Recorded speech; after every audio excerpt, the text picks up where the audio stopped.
γύρω στα 40 χρόνια, 37-38 χρόνια. Και άλλα 3-4 που δούλευα εδώ σε μια αποθήκη, είμαι πάνω από 40 χρόνια εδώ.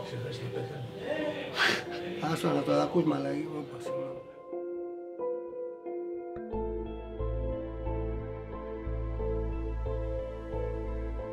Εκεί μπροστά που μου αρέσει, που καθόμαστε, ναι, στη γωνία, γιατί καθόμαστε από παλιά και χώσαν όλοι.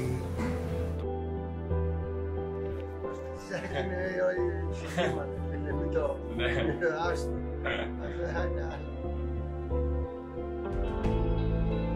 Εδώ πέρα ήμουν από μικρό παιδάκι και δούλευα εδώ, σε μια αποθήκη.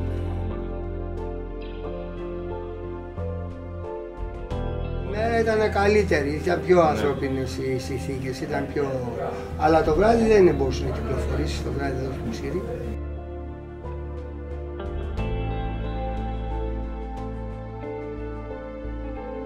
Ήταν όλοι παραγωγικοί, τους άνθρωποι που κάνανε με διάφορες ουσίες.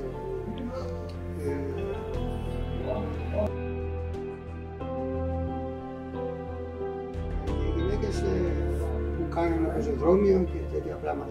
Καταλαβαίνεις, δεν ήταν ότι το καλύτερο για να κυκλοφορήσει και να έρθει κάποιος από την οικογένειά του.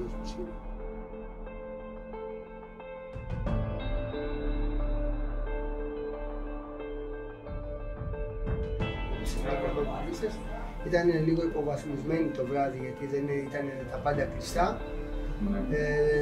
Γενικά ήταν μια περιοχή όπως είναι τώρα πίσω από την Ομόνη. Είναι υποβαθμισμένη.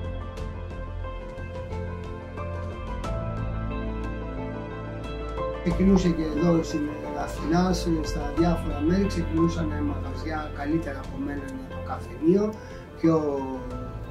πιο καλές σύγχρονες καταστάσεις, και εγώ το σκέφτηκα να το ξεκινήσω, αφού είχα το χώρο που ήταν ωραίο, να το ξεκινήσω να το κάνω με ζωοδοπολία.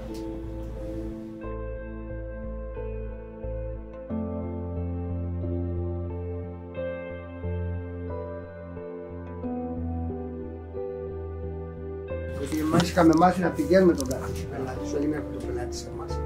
Έτσι ήταν τα παλιά τα χρόνια. Ναι. Πήγαινε ο πελάτης και έπαιρνε τον καφέ του στα καφενεία όπως είμαστε εμείς. Και πήγαιναν και τα παιδιά και λένε όπως είναι τώρα, που πάνε τώρα που γίνεται delivery και πηγαίνουν.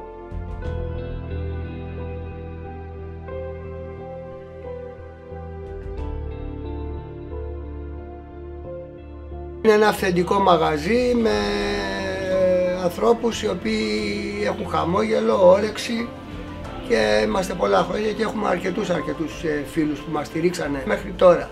Και αυτό μας δίνει κουράγιο και ωραία να προχωράμε. Έχονται φίλοι από το 1985-86 που το είχα καφενείο.